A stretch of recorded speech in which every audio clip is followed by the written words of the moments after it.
Me and you, I think it's fair. You because that and I be fake.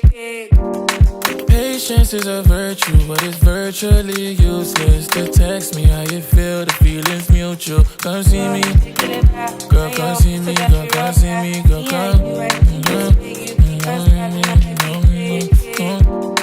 All them risky texts that you be sending, not a screenshot. Down for the cause, that's what I love. It's so easy. It's so easy. It's so easy. It's so easy. It's so easy. It's so easy.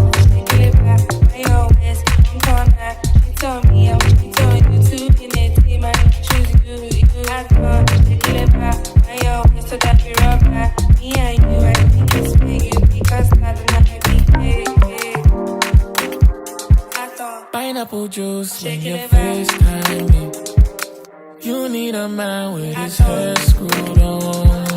And I got a best head on my shoulders. Flip you around like roller coaster when there's no place on the roster. I make room for you, baby. Excuses don't faze me. Your bumper go crazy. When you turn 180, girl, drop the location. I'm on my way.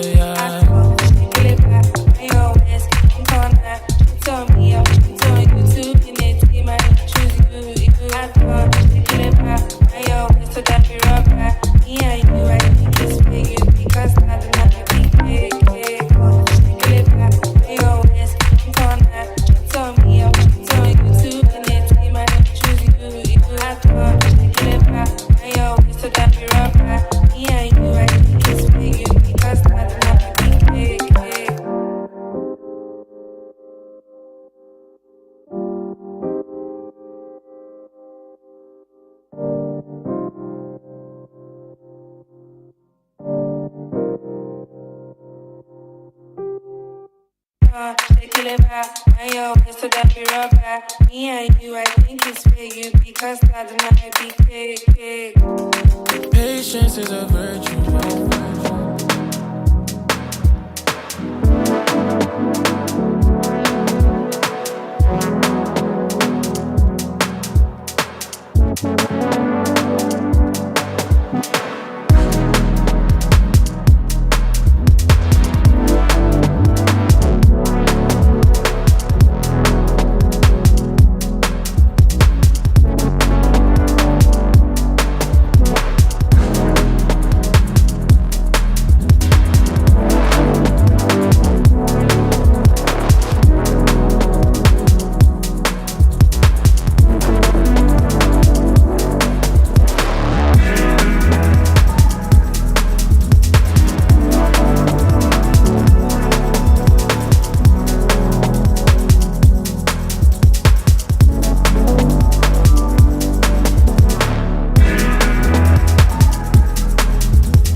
There we go.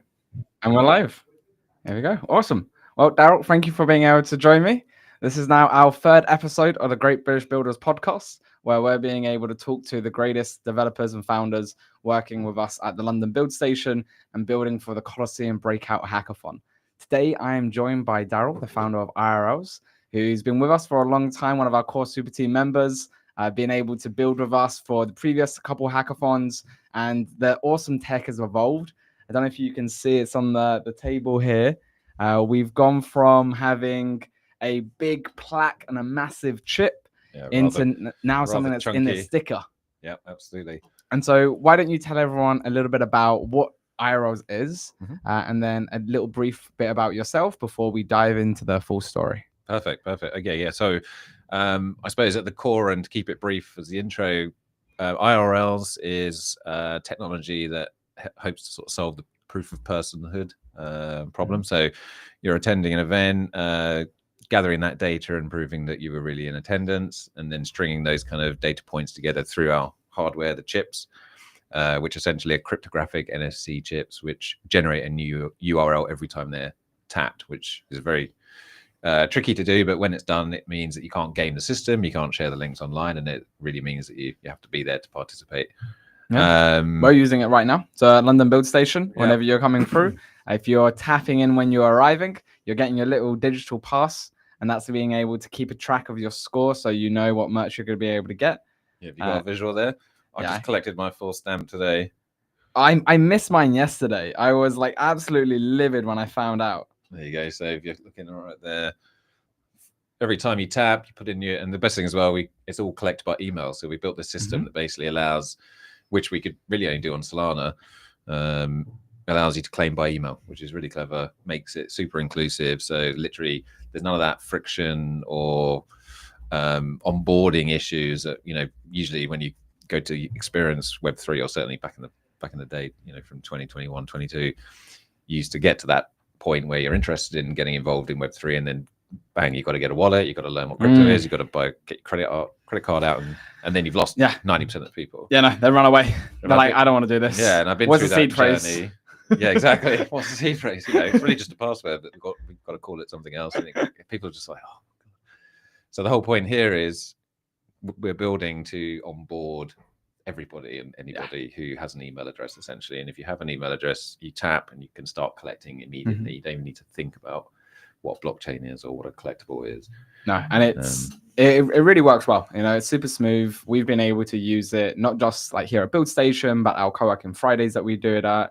You've also got it going for Street Art as well. Yeah. So like the tech is quite versatile. You're able to utilize, because the main thing is the chip. Yeah. And this idea of, I just said, like you tap it, generates a new URL, and you're able to generate NFTs off the back of that. Yeah. And absolutely. Why don't you tell a little bit about how it was used in street art? Because we did a really cool video earlier on this year showcasing that, and a nice awesome campaign across the Shoreditch art. Yes, yeah. So the Shoreditch Street Art Mentor. So we work with 6 artists, some pretty big ones: Luap, JK's, Otto Shade, and essentially it was a pilot to showcase how easy the tech was to kind of, make that collecting experience super easy. And I think one of our participants was like a 60-year-old woman who had, didn't know anything about crypto, but literally walked up, tapped the phone, the chip then generates the URL, she put her email address in, bang, she was in the Web3 system ecosystem, she was participating in collecting, and we had a really good turnout. We had like 50 people turn up, and big core team from Super Team Kevin joined in. Yeah, it was great. And for us, it was a good pilot of showcasing how versatile the tech is, how easy it is to apply on a surface. That's quite can be problematic, but it worked really well. And really like unlocking the value of art that exists on the street, and how that can now become a collectible asset, which historically street art's always struggled to find its place in the collecting world, let's say. And I think this is kind of a clever way to allow people to participate in collecting street art, in walking tours, visiting cities. And like, if where my mind's going with how this tech can be applied is digital souvenirs. So if you're going to Paris and you go to the Eiffel Tower, well, why are you not collecting a digital souvenir that says you've been there? And if you do that, well, let's gamify that experience and say, if you go to the Arc de Triomphe, the Eiffel Tower, and 3 other sites within 2 days or something like that, then you tap all all 5 of them, you collect, and now you can have a free experience somewhere else, and kind of like drive people's engagement. Yeah. And not just capture it, but actually like say, well, do this, do this, do this. Kind of city level activations. Yeah, and just gamify the whole thing and reward people for their participation and their attention to your whatever it is. No, it's quite fun, and I particularly like how the journey has been able to go through it. Like that hardware change is super powerful. I remember that when we did the Shoreditch Walk and we're going through art, one of them did have the plaque, and then another one had it like embedded into, like fused into the poster. Yeah, that was there. Yeah, I got that one made before we managed to shrink the chip. So I had this huge sign. It was 10 millimeters thick. We had to have it gouged out, like 7 millimeters to fit the chip in, so I could get as close to the front side. And that one had some friction points, because it was the old tech. But with the grant, we kind of really went in on the tech and shrunk that down. And then it's literally just like on the back of anything. Yeah, no, and it's really cool. And now it's literally stickers. Yeah, stickers. And like it can just be anywhere. Like even at Build Station, when you come, like there's like a poster with it all on, but it's also like dotted around on different doors or desks. Yeah, we chuck these everywhere. Stickers, like maximum exposure. So cost is now such a different thing to consider. Especially commercially, and that was always where we wanted to head, because this is quite expensive. The original concept, crypto bags, was quite expensive because it meant putting a physical piece somewhere, and people would have to take that. But we wanted to solve that problem by allowing millions of people to walk up to the same place and tap, tap, tap. And that's luckily where we got to, and it seems to be working. No, and it's beautiful to like see the progression that we'll be able to make together and continue to be able to help grow it out. But like let's draw it back. Starrell, well, just tell us a little bit about your story. Like where have you come from childhood? Where did you grow up? And how did I think those early years kind of lead you now to be like on this founder journey? Because you've done multiple businesses, So what do you think when early on kind of drove you to start being able to start businesses and go on that founder path? So I was born in Barbados in the Caribbean, but grew up in the UK because my family were living there, and but they were from the UK, but they got sick of island life because it's literally a 21 mile by 14 mile island. It's just teeny. So they came back to the UK. We were schooled here, but then when I was 18, I was like, well, actually, I wouldn't mind living back in Barbados because I had dual nationality. So my parents went ahead, and actually we caught up, and we joined them there. Did my degree there. I have a degree in fine art, which has always been a passion. I've just been fascinated by that world. So I've always loved the creative side. I painted and done my own creative stuff. And then, fast forward, I actually ended up joining my brother at his business. He was an insurance broker at Lloyd's of London, and I ended up joining him at the brokerage and becoming over time a senior broker and doing all sorts of insurance stuff, which wasn't necessarily on my radar, but gave me like the necessary skill set to be more business focused and a lot of selling, a lot of communication, actually talking to real people about serious stuff as opposed to my art side, which was more fun and less serious, let's say. Fast forward, we then got involved in real estate. We started our own real estate company, which I headed up. I was the MD for a few years, head sales, leading sales agent, which I loved. Awesome. I learned to like meeting and greeting people and the selling kind of process. It was fun. It's really noticeable now. If you do come to Build Station, Darryl will find you and he'll make sure you tap that. Annoying / sales, it's sort of like they go together. So I'm just like, I can be a hound, but no, you'll be super friendly. You're super smooth. Don't worry. When I saw the guys come out of your office, I was like, I'm going to get them over there. And then what happened there? And then I was introduced to crypto in Barbados. So I lived there. We've been living there for 20 years now at that point, and someone kept going on about it. We ignored them, as everyone does. I ended up being that kind of person too, trying to tell everyone. And then finally it clicked, and I understood what digital scarcity meant. And I was like, oh, this is absolutely crazy. This is really going to change everything. Like, it can change in every industry that it can touch. So anyway, we started investing in that quite heavily in 2016, my brother and I. And because my brother and I have been partners on all our businesses together. Awesome. Since Barbados. And from there, I fell in love with it, and we continued our businesses. We still have them, but he's also involved in crypto as well. But I've sort of stepped away from the businesses that we've grown together and gone full time into Web3. And from there, I just started really focusing on it. And in, I think it was 2020, I launched one of the world's first streetwear collections on chain, which we put on VeChain. And then I was just hooked. I was like, I just see the blockchain as like a black hole of culture. So I've always been interested in tech and, you know, obviously the art side of things. And the financial side as well. So there's these three like areas that all interest me. Obviously, it's great if you can make money out of doing something you love. And so merging those three worlds just kind of worked, and crypto was it. So I started building. So off of the back of that, we raised $500,000. We launched our first platform on Ethereum, and launched our first project with Wrangler jeans. Yes, yeah. Quite cool. This. Yeah, first denim collection in the metaverse. Quite one of the first digitals we did with Leon Bridges, which is a denim suit, jacket, and jeans. It was really cool. We created like a super fan experience, collectible out of, and that was still quite early because that was 2020. 2021 we did that. And digitals is, you know, still it's quite early, but even then it was putting chips in stuff was quite new. And we've done projects with like Skoda after that, and we managed to snag some pretty cool and interesting projects with brands and artists, and just have fun breaking stuff, you know. I think, and then leading into that, because I've always been, because at my age, you know, I'm in my 40s, I come from the analog world where it's not all digital and stuff is tangible, and we live in the real world. I've lived on an island where we surfed and went on the beach and, you know, climbed trees and stuff, you know. So it's like I've lived in that world, and then I come to London and England, and everything's very digital, and it's, you know, there's obviously a much different world happening here, and I can just see the world's becoming more and more digital. So it makes sense to kind of, you know, embed yourself in that, not ignore it, but rather build for it. Yeah. So yeah, so I've always been kind of trying to connect those two worlds, whether it's through fashion, whether it's through art, and with this kind of project, trying to kind of bridge the two, make it very accessible. Yeah, because I think it's important as we go into the next stage of the industry, things need to be open for new people who have no idea anything about this to be able to get involved. Yeah. And I think like that's the next stage that projects need to be thinking of and being able to build their products around, is that it's not designed for the Web3 user. It's designed for anybody. Yeah, and anybody, absolutely. It's about bringing on those new audiences without them even knowing. Because I think it's like if you speak to anybody in the ecosystem, everyone agrees with this idea of like blockchain will be behind the scenes. You know, like people won't know what's being done, just the same as they don't know how their Wi-Fi works. Exactly. You know, like it just does. An engine, like that's me. Put the key in, it starts. That's all you really need to know. If it gets in trouble, you call a mechanic, and you know.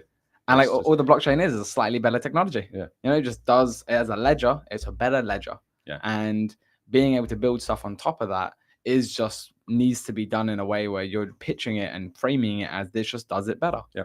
And yeah, I think it's interesting to see then how you've kind of evolved, because you studied fine art, which I actually didn't know. That's quite fun. Like what drew you to like doing this? You know, what would you say is like creativity? Well, no, just towards fine art. You know, like when you were coming out of school, going into university, you know, why was that more of your calling? Don't know. I mean, I paint as well, so I'm very keen painter. I haven't painted since a few years, but I've painted and sold. I've had a solo show. I've done all that, and I love it, but it's not sustainable necessarily unless you're more successful. I didn't get very successful at it. I love doing it, but I also had some success in other areas, like, you know, when we're building our company. So I didn't ever need to earn money out of it, and that didn't put pressure on it. So I could just paint freely, and if it sold, it sold. It was great. Yeah. So I just did it out of passion. I really like to go home and paint and spend the weekend painting and. What type of paintings do you do? Like 8-foot canvases, huge balls. Yeah. Are you like? Is it like abstract paint strokes? Are you doing scenery? No, it's like impressionists. Yeah, it's like figurative, still lifes. Yes. A lot to do with like the world I was living in at the time, which was Barbados, the Caribbean, surf culture actually, because I was a big surfer.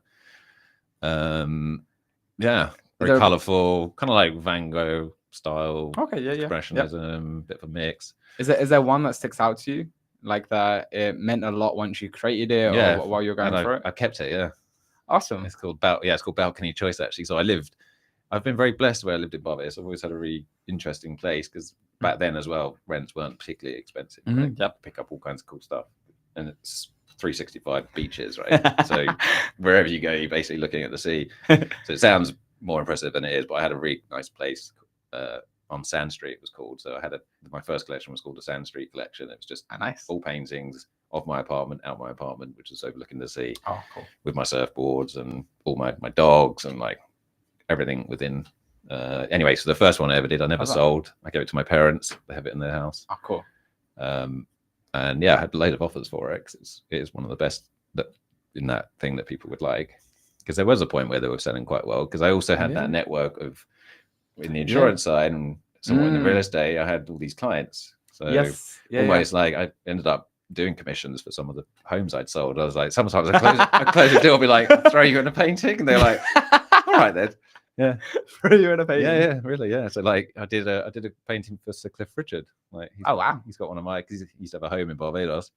I met him through previous projects. I used to be a keen photographer, so I ended up being an apprentice for Bob Kiss, who did his calendar. He has the most, it's a crazy fact, but he has the most successful selling calendar in the UK every year. Oh wow! Yeah, it's crazy, right? Where's the calendar? This is just of him doing different things with the guitar and whatever. It's always in Barbados because that's where he has a home.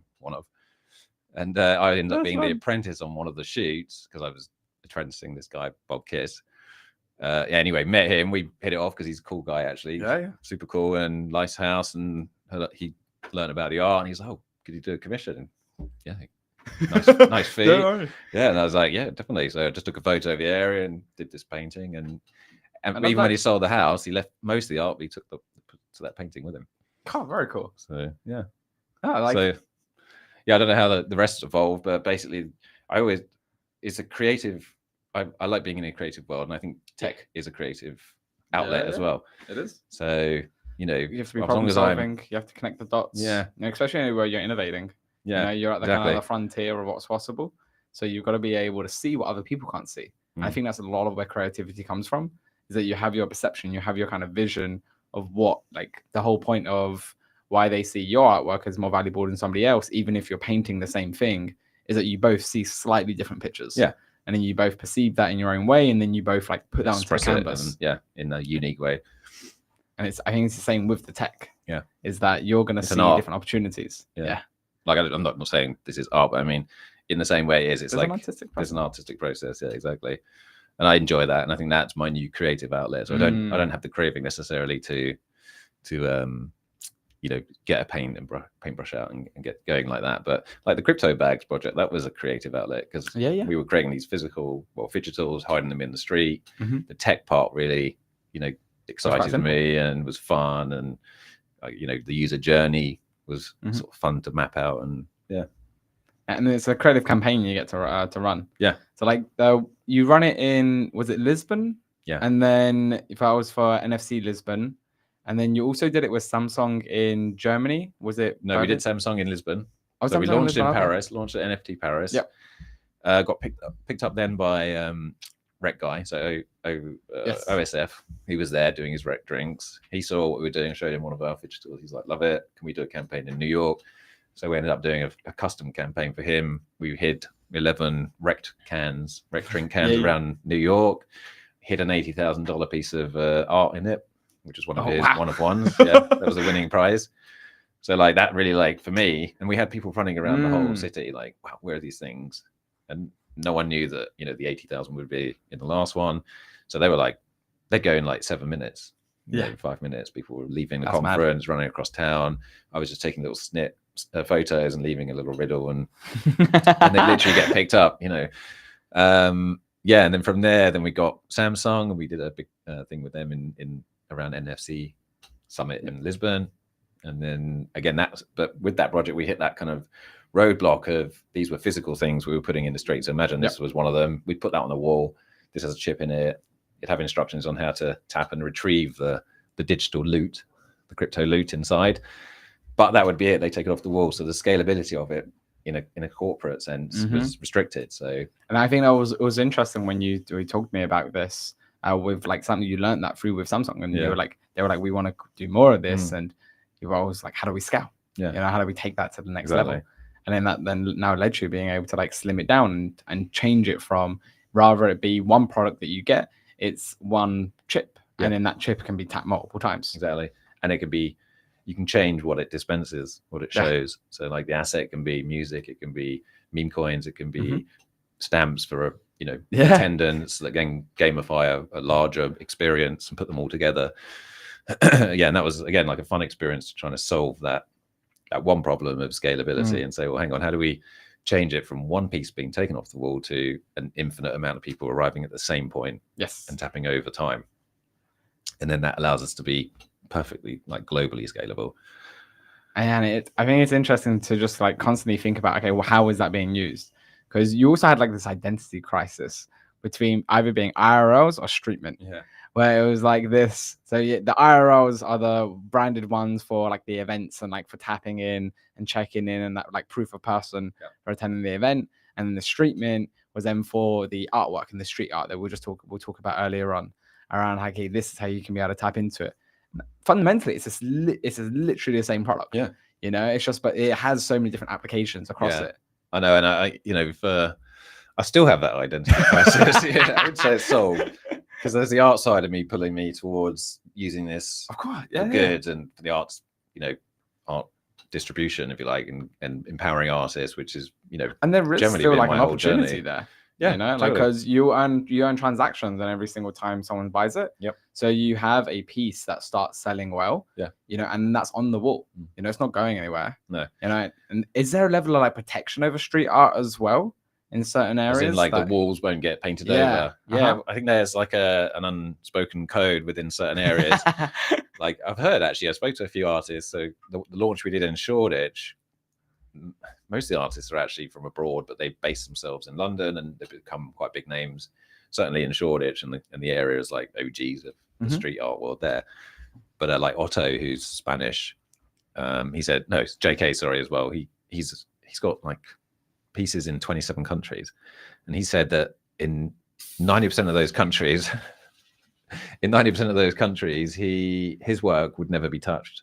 But in London, it's a bit more like in the jungle, there's not as much, although no one has touched his work, but It's more competitive. yeah, it's definitely like a bit more gritty.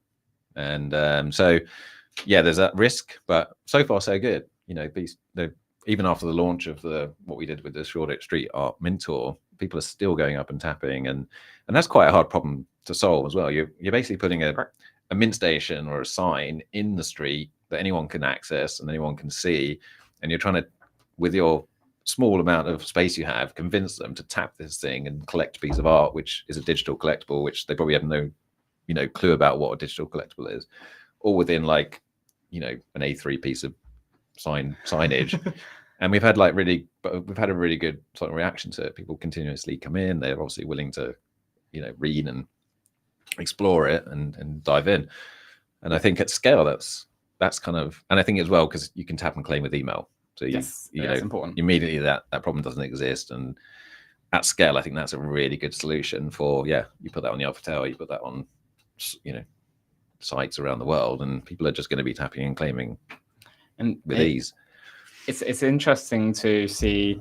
I think there's also a level of like culture change that can happen with like say the street art side of it. If it becomes habits, if it becomes people know that, oh, it's a norm now that if I see street art and I really like it, I can buy it. I don't just have to take the Instagram selfie with it, Exactly. but I can actually then own a piece of Yeah. it.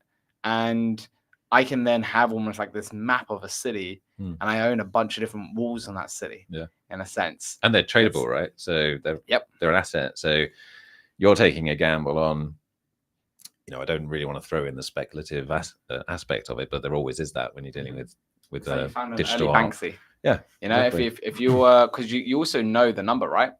So if you were the first person to mint a Banksy that was on the wall, that NFT would be super valuable. Totally. Maybe the 4th and the 10th or the 100th and the 2000th aren't as valuable. The first one, the first few, similar to like banknotes. I would say even the limited collection itself would still hold value. Edition numbers are great and they work generally at smaller scale, but because we're talking about a public zone where the volume is so high, once it's limited and capped, I think within that collection it's going to be valuable if you're talking about a name like that. And that's like when I see like a few guys who were original collectors of Banksy's like prints, from when he first started, those things go for so much money now. They were just literally like, not to dish his word, but I mean, this is street art, but then it was, he was just doing these prints and he, the value ascribed to them then was near zero. Yeah. But he was building this Empire. Yeah, and this like body of collectors who just supported him because they loved it.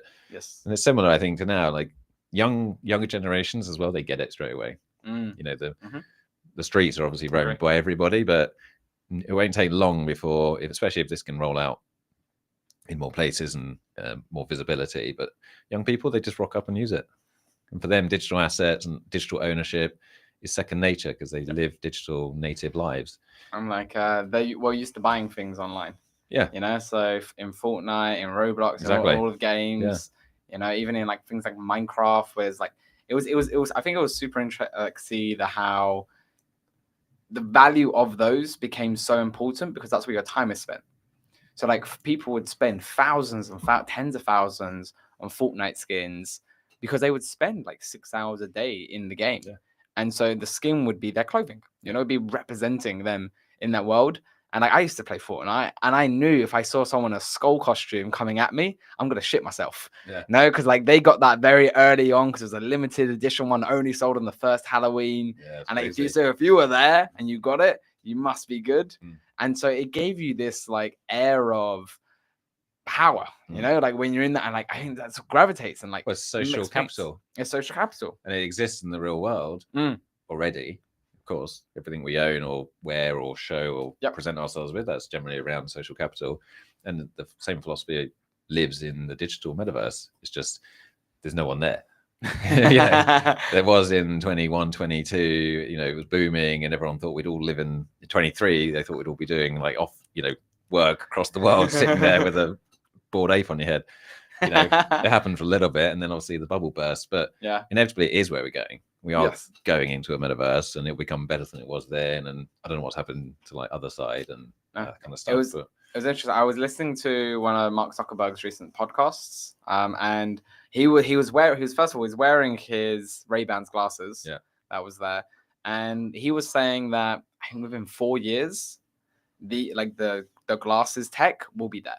And do you know how like quick the iPhone got adopted when that suddenly started rolling out? He was saying it's a similar when it becomes things. a tool, not a luxury or an accessory, but rather like shit, I can't live without this. And so you're going to be able to wear these, and you're going to be able to have a HUD for your whole world. Yeah, you know, it's going to, if you look here and now, it will look completely different. It's crazy though, isn't it? Because that's going to warp.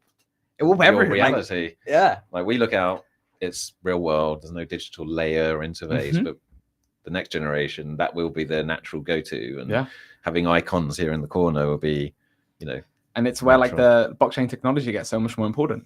Because you need to verify everything that you're seeing. You know, you need to know it's safe. You need to know that that's true, and be able to like tap into all of that world. And when you go through it, like there'll be a level of, well, by then the tech would have evolved, so it's not a chip that you need anymore. You need AR software. And then that's the thing then to develop out. And then so they're not tapping with their phone. They're just looking at it. They're just looking at it, like blinking or whatever it will be to then be able to activate There's some layer over the top of it all that verifies it's authentic.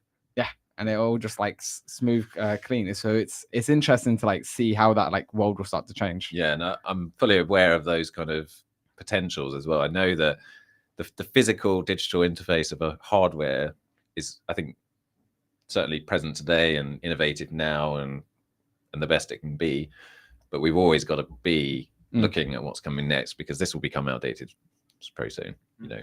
And then as like a founder, like building there, like how does that make you feel? You know, like when you know that like things are always going to be changing, moving, like even with your tech, like the iterations you've done already, iterations you know you're going to have to do, like how does that make you feel when you're building a startup? Yeah, I mean, there's an element of stress about it because you don't want to miss it. You know?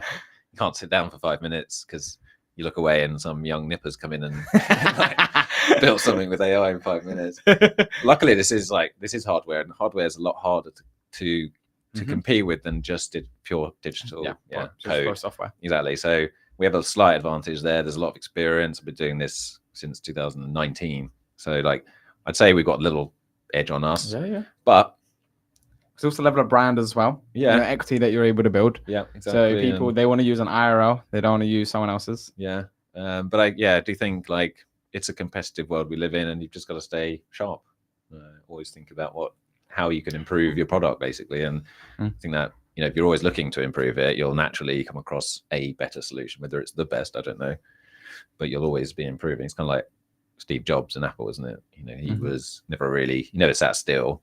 I don't know if, you know, if he was a good bloke or not or whatever, but he's, you know, built some amazing products and we still use them. And that's kind of, I think, if you're going to be if you want to be a successful founder, then you've got to always be kind of open-minded.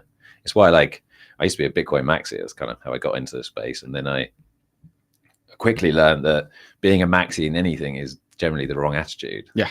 Because you're going to lock yourself off from most opportunities. It's why I'm building on Solana. Like I'm not,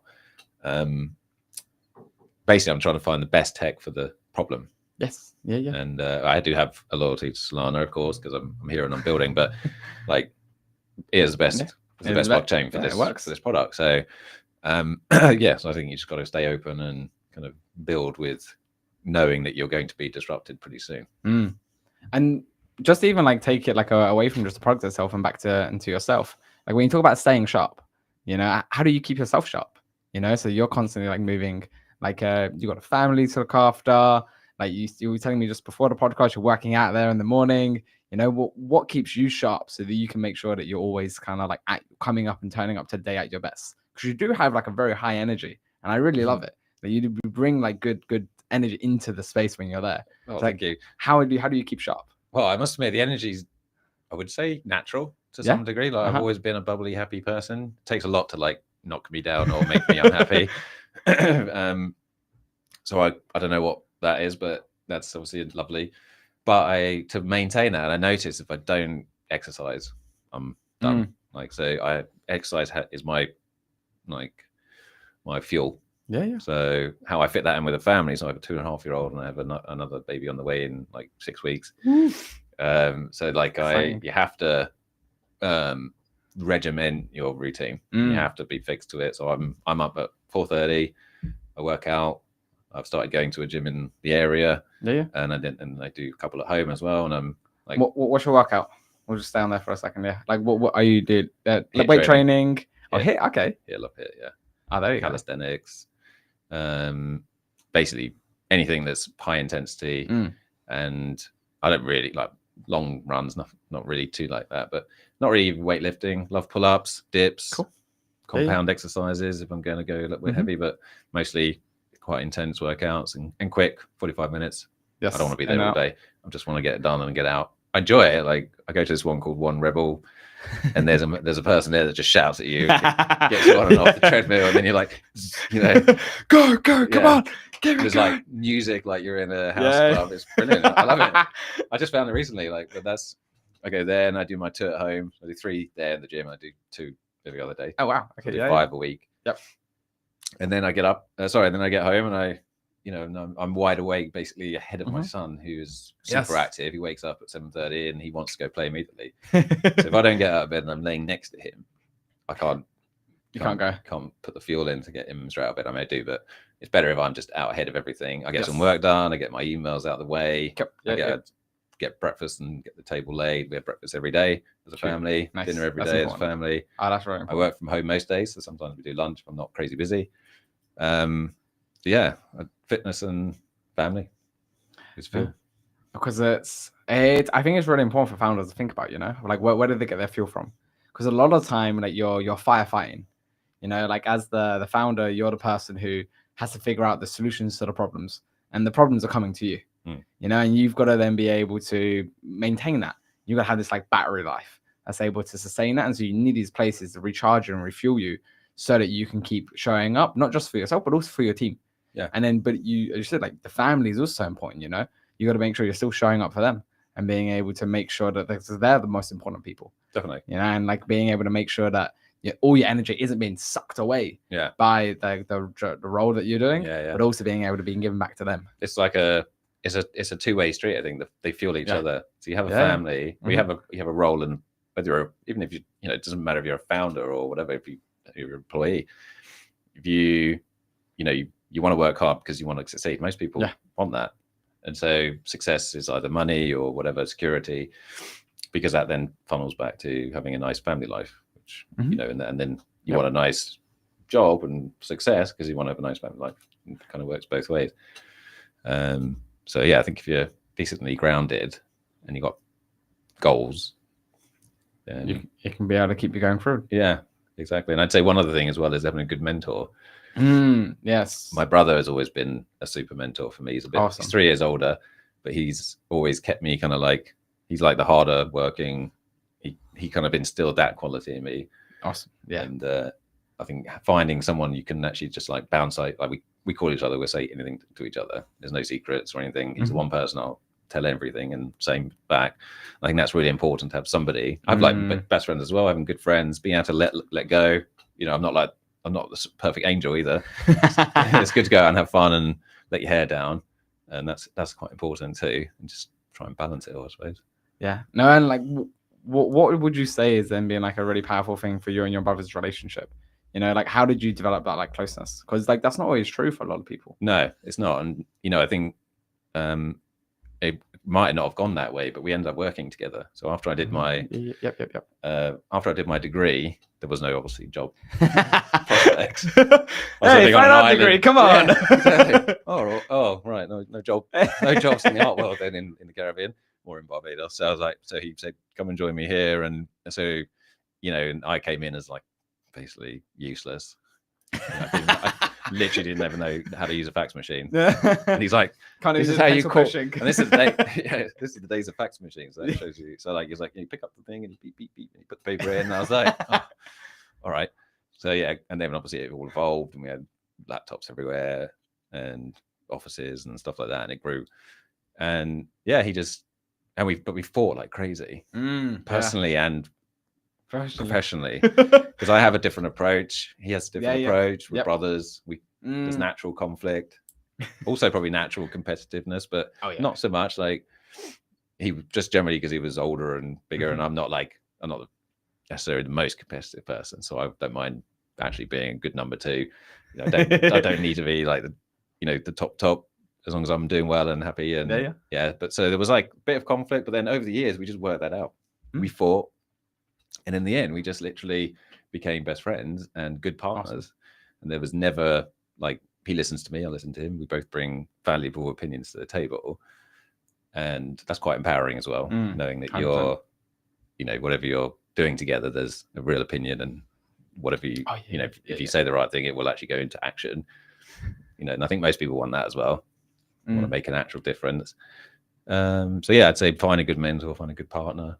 I've got a good business partner now with IRLs, Jonathan. Very pretty nice. Killer, yeah. And so let's just talk about that. How did you meet Jonathan? How did you guys come together? What was that like? Finding even like the rest of the team, because I know you work with like Michael and like the development sites. Like, how did the team come together for building out IRLs? Yeah. So Jonathan. So he's like, him and his wife Quinn. They are all over the Web3 conferences.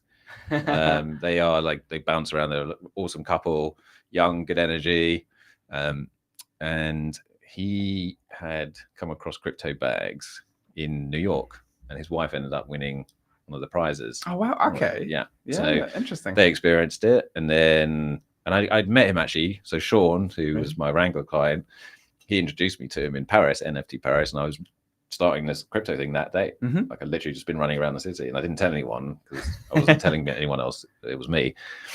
And anyway, we got chatting. We've met there, but then in New York, he's like, he messaged me and said, my wife won one of your things. And I think it's a really cool idea. I'd love to chat more about how we can help.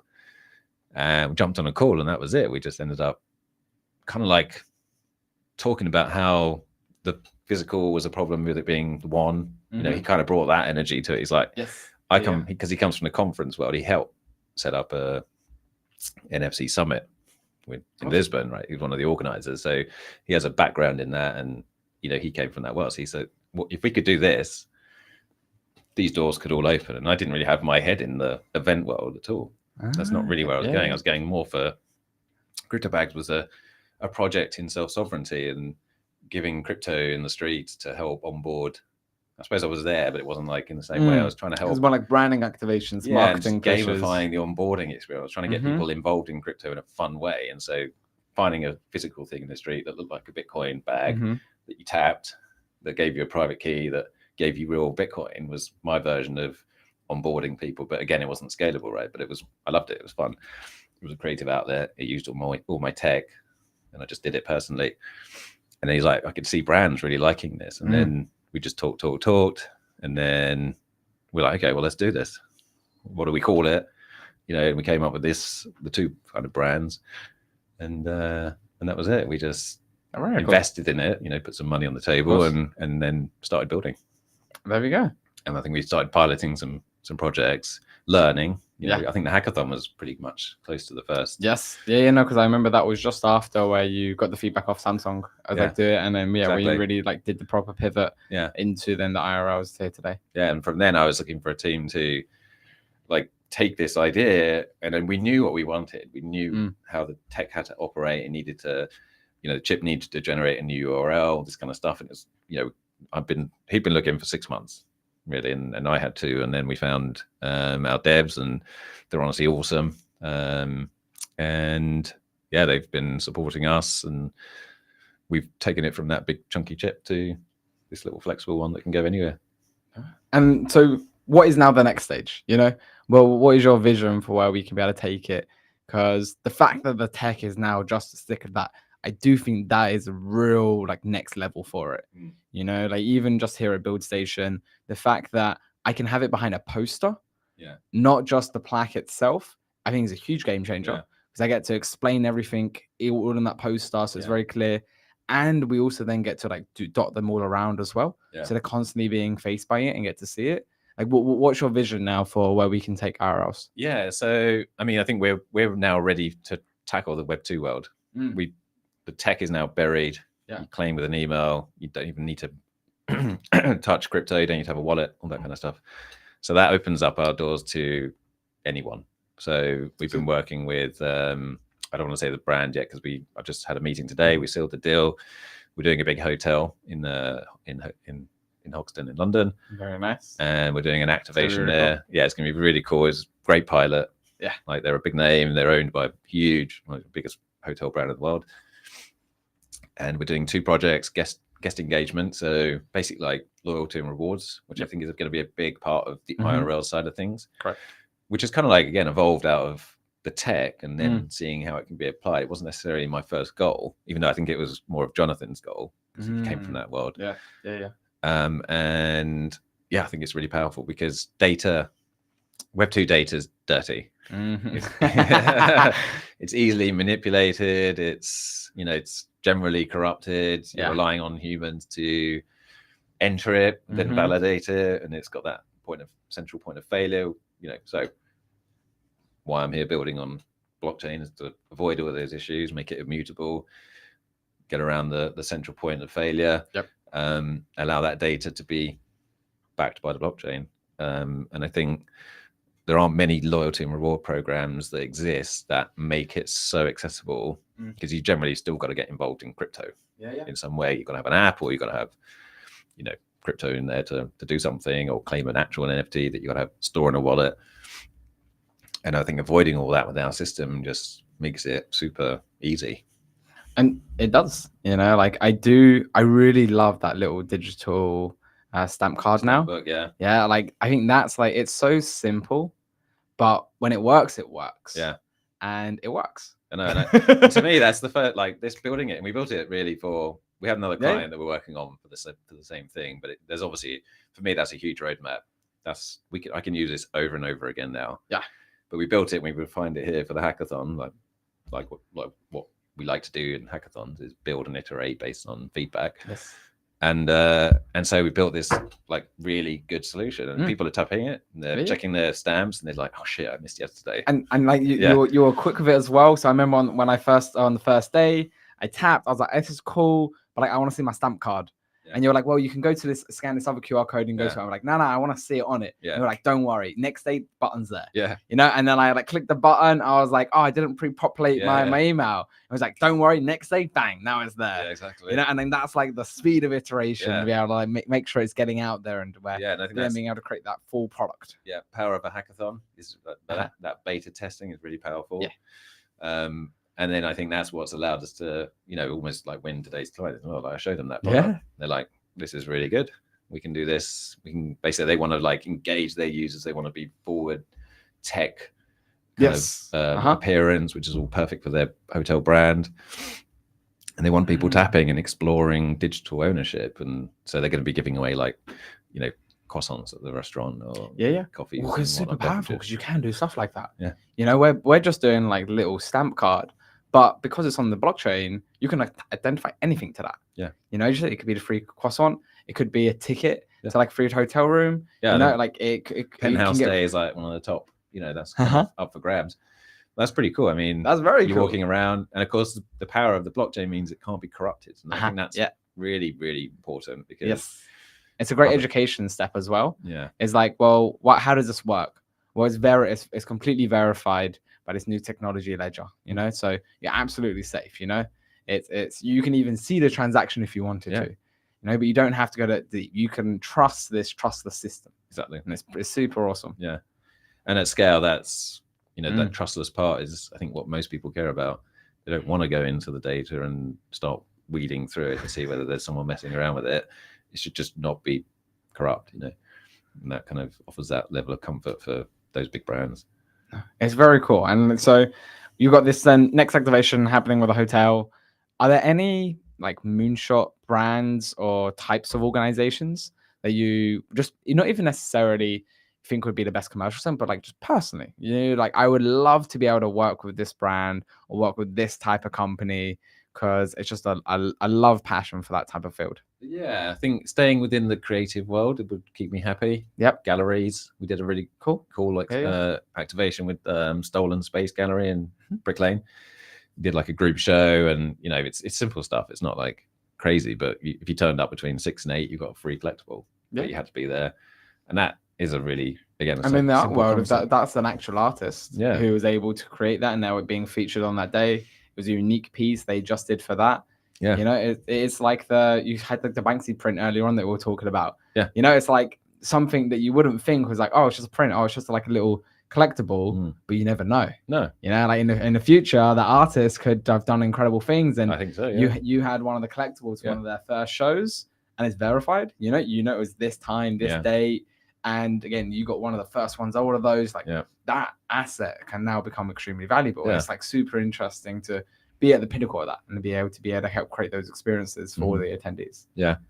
And I think if you're driven by passion, you'll last a lot longer as well. And that's 100%. That's where I am in it. Like I love the gamified stuff. I love the loyalty and rewards. I think it's an obvious application, so I can't ignore it, and it's commercially really viable. Yep. But I also love, staying creative and working with creatives and empowering them and giving, like we built a royalty system as well out of all the feedback from when I started working with this gallery partner. They said, well, what about the royalties? And I was like, shit, we didn't actually build that in originally because we started doing, the kind of tapping and claiming. Yeah, exactly. It wasn't really about art. There was an art piece because that's the first thing that we started giving people to claim because it made sense. What were they taking? It was a visual, so might as well be art.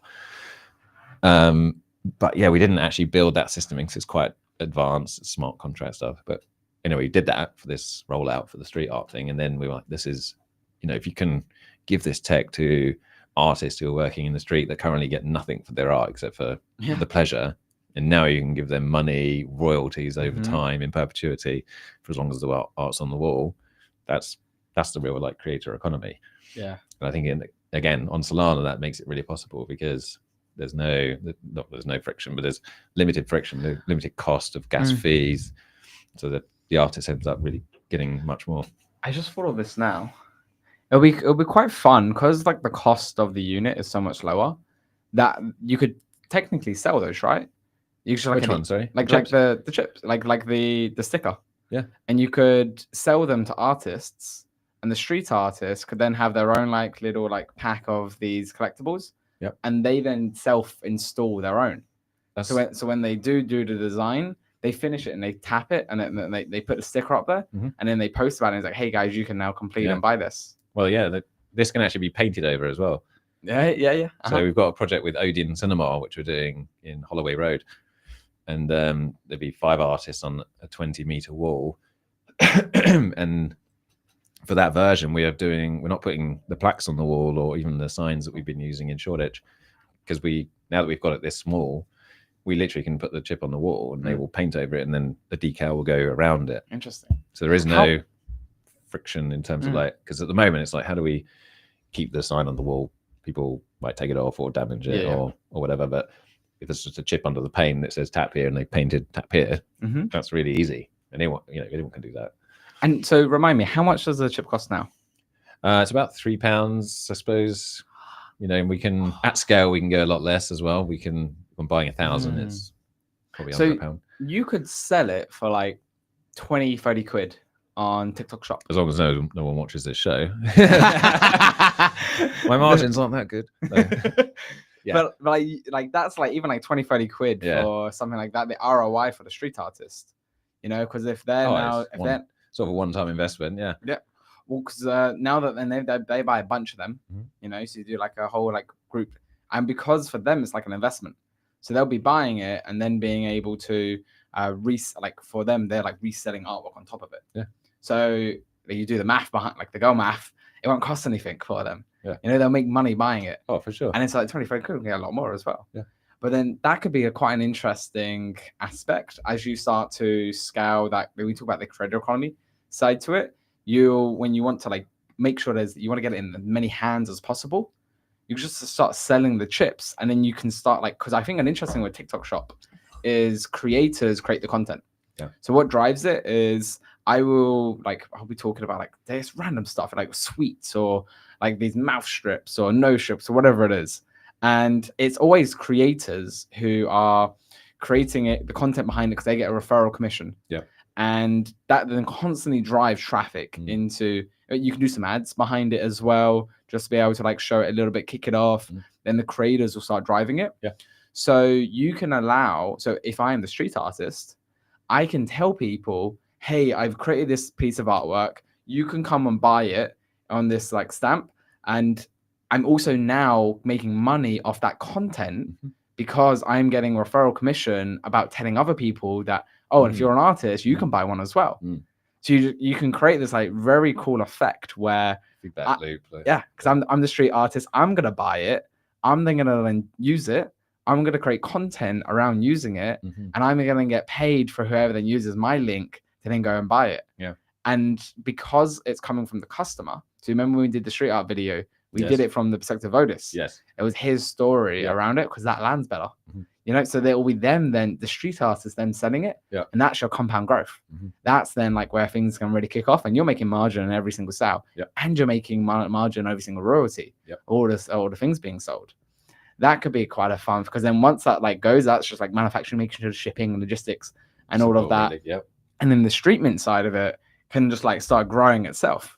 And then you can be doing these big brand activations or IRL to continue growing like the big picture brand for it. Beyond that, that's absolutely right. And we've got a lot of artists like waiting for this tech to be rolled out for us to be able to sell through it. And we built with our devs the ability to buy the NFT, the digital collectible, with a credit card, which is again really 100% so important. Yeah, and it's really, again, it's the friction is zero because everyone knows how, everyone can use Apple Pay. Got Apple Pay, got a phone, you're an adult, you've got credit cards, you can you can use yeah. Don't worry, kids have credit cards now as well. Exactly, There's like a Monzo kid and like Very Revolut true. kid. Well, they're welcome. So yeah, like that, buying an asset in the real life by just tapping a chip and then walking away with a digital asset historically is always, that interface hasn't existed before, but I mean, usually it's buy it with crypto. And again, you've lost 90% of people. So we built that to be really streamlined, and artists love it, and they're waiting. We built the tech, it's done. We're just waiting for regulatory clearance from our payment provider because we're selling digital assets. So they just need to stamp it and everything, but we're pretty much there. And we got galleries and people interested in that because, so you've got the individual artist empowering that creator economy, but then take that out to the gallery, the artist, you've got gallery show, 20 pieces on the wall.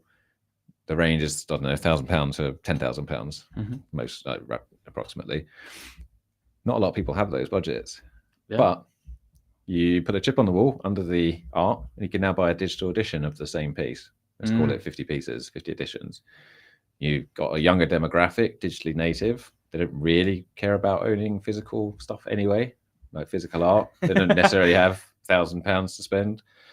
And we now introduce a completely new revenue model for the artists, the gallery, and obviously now collecting experience for the collector and that new demographic of digital natives who understand collecting digital assets.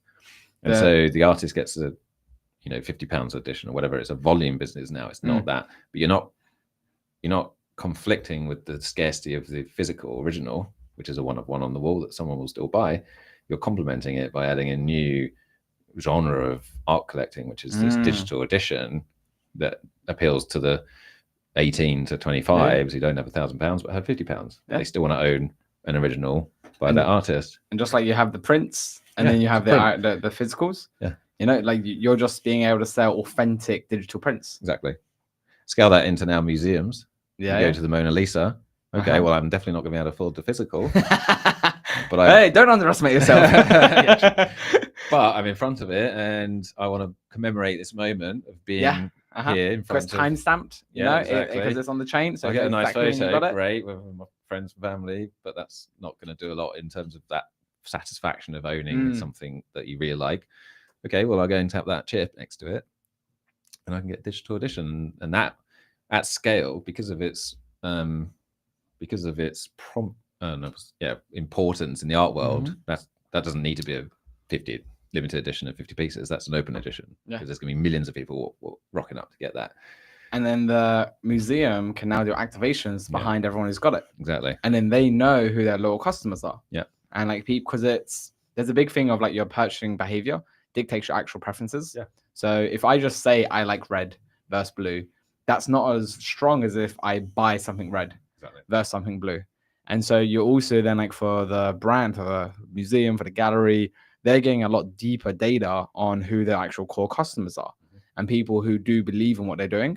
And because you've got the email, because you have then now this like tracker with them, you're then able to, and like they'll have other collections as well, all tied to the same thing. Absolutely. So for them, it acts as like a way that they can upsell more things. Yeah. And I've always said, well, not always, like the more you're in this space, I think if you're paying attention, it appears that the wallet, traditionally, if you have one attached to an email, let's say even the one that holds all your assets is a new form of like social media. It's looking at that demographic of collector, obviously, and because it's public and pseudo anonymous, you can take from that data and like you say, use it cleverly and kind of upsell and all those kinds of things that brands like to do. So it is like really powerful to kind of capture. I'm not really in it for the data, but that does exist. Yeah. No, and I think it's exciting to just constantly see like the evolution. And you're doing an incredible job being able to like push it and make sure it's driving, and like the whole team's then being able to like position this at like the forefront. So no, I'm very excited to like constantly see how you guys are able to take it. You got these big brand campaigns coming as well. Gonna have a strong submission in the Colosseum. So Maddie, keep an eye on this one. Yeah, exactly. IRLs or Street Mint. No, be IRLs. we'll definitely, I think it'll be IRLs, yeah. No. But awesome. Was any final words that you want to be able to share? Just being able to like, on the experience that you've had, being able to build the startup that maybe you wish you knew when you first started? Well, for me, I would say it's been really, really supportive to find a community like this. And, I originally built on VeChain. I had a decent community there of the team at VeChain because it was a team. Ethereum, not so much, but I had a great fun and built a small team, but it was like it's spread around the world. But here, being based in London as well, being part of the Super Team group has been absolutely pivotal to not just the kind of like inspiration, but like coming to a place where there's a lot of builders. And I think find that, awesome. Whether that's here in Solana, whatever chain it is, like find a place where you can go where there's a lot of like-minded people that are all here to break stuff and have fun and build and try and change the world a bit. I think that will keep you going. Yeah. Innovation's a contact sport.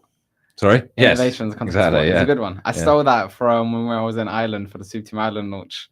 Like it is like creating experiences like this. Yeah. You get surrounded by everybody, and it really kind of elevates and kind of continues to inspire, and you can learn a lot quicker, and you can be able to figure out those new ideas. Like me being able to give you that feedback right there in person as we're using it, allows things to move a lot faster. Yeah, I would have waited for some customer to go through that process. I wouldn't have got the feedback Multiple for ages. customers, Yeah, because exactly. like I'm incentivized to give you that feedback. Yeah. You know, the community is incentivized to help you. Customers just want the outcome. Yeah. You know, so you would Which is have annoying to wait if it fails for them. Exactly. And they wouldn't. Most people don't complain. No. So they'll be waiting a little bit before you actually got the answer that you wanted. No, and I think that this really is like the core of it. Fine, and that's why I came to London. Really, I wanted to dive in and get into building in a proper way and find like-minded people that would, you know, enjoy building what they're building, but also do it kind of together. Yeah. No, that's awesome. Well, I appreciate you coming and joining us. Thanks for for the having third me. episode of the Great British Builder podcast. Thank you, everyone, for being able to watch us and to join us. Tune in tomorrow for the next one at 6 p.m. Yeah, it'll be a lot more interesting than this one. Oh, Jesus, no, Yeah. that was that's going to be a crazy one. Out. Yeah, no. Oh, my God. Okay. I'll be watching for sure. You got a little sneak peek. Tomorrow's gonna be a bit mad. Yeah. Definitely tune in tomorrow. No, but like this has been awesome, and I've always loved being able to see the tech evolve, and yeah, it's always a pleasure, Daryl. Likewise, thank you for having me.